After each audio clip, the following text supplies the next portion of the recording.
अस्सलाम वालेकुम नाज़रीन। आज हम बनाने वाले हैं बहुत ही सिंपल और easy recipe Kerala egg roast.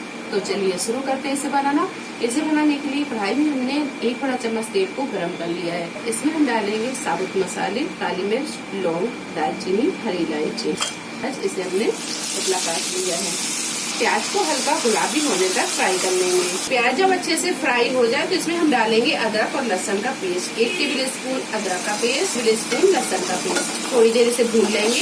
अदरक और लहसुन जब थोड़ा सा भून जाए तो इसमें हम डालेंगे 3 मीडियम साइज के टमाटर, इसे हमने बारीक काट लिया है। और इसमें डालेंगे थोड़े से पाउडर मसाले, तो 2 टेबल स्पून धनिया पाउडर, हाफ टी स्पून लाल मिर्च पाउडर, हाफ टी स्पून गरम मसाला पाउडर, 1 टीस्पून हल्दी पाउडर, 1 टेबल स्पून कश्मीरी लाल मिर्च, 1 टीस्पून नमक। नमक टेस्ट के हिसाब से भी डाल सकते हैं। गैस को मीडियम टू हाई पर रखेंगे और मसाले को अच्छी तरह हम भून लेंगे तब तक जब तक कि ये टमाटर अच्छी तरह सॉफ्ट नहीं हो जाते। मसाले को हमने रख दिया है दूसरे चूल्हे पर भुनने के लिए। यहाँ हम अंडों को फ्राई कर लेते हैं। पैन में हमने 1 टीस्पून के करीब तेल को गरम कर लिया है। इसमें हम ये अंडे डालेंगे। 1/4 टीस्पून के करीब हल्दी पाउडर, कश्मीरी लाल मिर्च।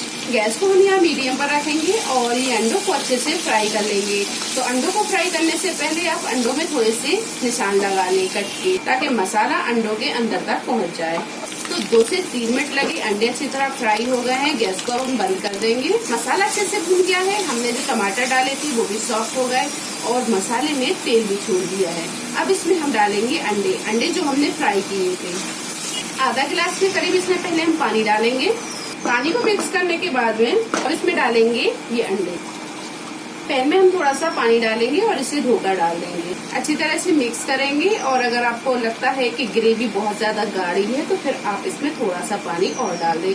गैस की फ्लेम को रखेंगे बिल्कुल स्लो पर और इसे हम ढककर 8 से 10 मिनट पका लेंगे। 8 से 10 मिनट ढककर पकाने के बाद में केरला एग रोस्ट बनकर तैयार है। अब इसमें हम डालेंगे बारीक कटा हुआ हरा धनिया और इसे कर लेंगे अब हम डिश आउट। रेसिपी पसंद आई हो तो लाइक करें और इसे ज्यादा से ज्यादा शेयर करें।